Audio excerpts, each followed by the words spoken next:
এবার হারুনের ভাতের হোটেল নিয়ে সিনেমা। বৈষম্যবিরোধী ছাত্র আন্দোলনে তোপের মুখে গত ৫ আগস্ট প্রধানমন্ত্রীর ক্ষমতা থেকে পদত্যাগ করে দেশ ছাড়েন শেখ হাসিনা।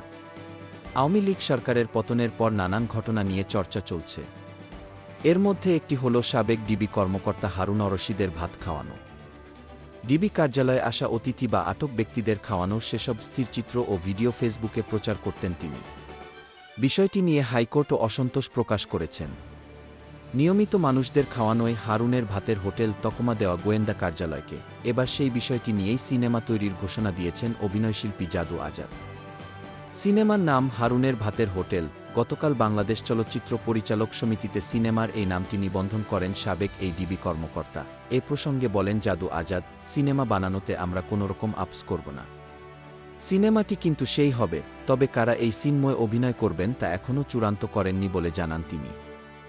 জাদু আজাদের ভাষ্য, এখনও সেগুলো ভাবিনি, তবে বেশ কিছু চমক থাকবে এতে। এদিকে খালেদা জিয়াকে নিয়েও সিনেমা নির্মাণের ঘোষণা দিয়েছেন কে জামান। সিনেমার নাম মাদার অব ডেমোক্রেসি। এই সিনেমাটি প্রযোজনা করছে আকন্দ এন্টারটেইনমেন্ট পিএলসি। এছাড়া চলচ্চিত্র পরিচালক সমিতির শিডিউল খাতা থেকে জানা গেছে, গত ১০ দিনে ৬টির মতো সিনেমার নাম নিবন্ধিত হয়েছে। এগুলো হল বদিউল আলম, ভয়ঙ্কর আয়নাঘর, জয় সরকার, আয়নাঘর, বেলাল সানি, পরিবর্তন, জানেসার উসমানের সিনমো, অন্ধকারের আয়নাঘর।